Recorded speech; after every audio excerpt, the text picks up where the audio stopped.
Hello and welcome to my Windows help videos. Today I'm going to show you how to make a new folder and how to make a file inside it, which really could be anything, and then how to make it sendable and how to compress and extract folders. So let's start on the desktop here straight away, and you can go and right click on new and then folder. So I'll open this ready to edit. And you can put in any folder name in here. So I'll just call it Jack and then hit enter. Then we can double click on that to go inside. You can see, yep, it's empty. So we can go ahead and make anything you want in here. You can drag things in or out, or you can go and right click and do new. And you can do a new item from this list here, for example. So we can do a text document. Let's just call it test. Hit enter again and then double click to open it.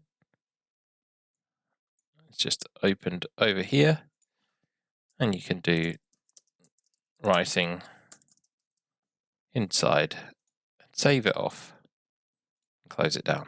So there's our little file inside a folder.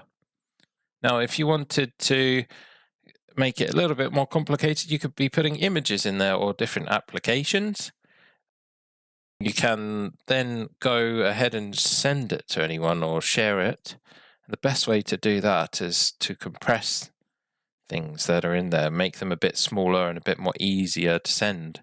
So we can close this, and then to compress a folder, what you can do is right click it, just click on compress to zip file.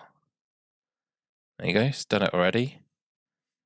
It's just over here. So it's going to be the exact same folder, this folder inside the zipped one. So if we open it up, you'll see, yep, there's the folder, and then we're inside.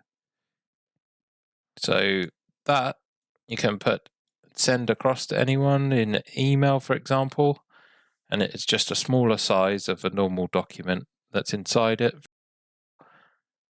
Then let's say you're receiving the email and you've got a big zip folder that's just come in, and you want to go inside and start editing and working on things inside. The best thing to do at the very start is to right click it and then do extract all. It's the best thing to do. And it will just go to the same location and open up in File Explorer. And then you can go ahead and start using everything as normal outside of a zipped folder. So it makes things more usable. Let's say if it's an email in there that you're opening up again to go and edit, or this text file, it makes things editable, and you can then resave things again. So you can struggle sometimes to save things inside a zip folder, but if it's in a normal folder, it will work just fine. If you have any questions, please let me know in the comments, or any suggestions as well, and I'll be working on my next video for you very soon.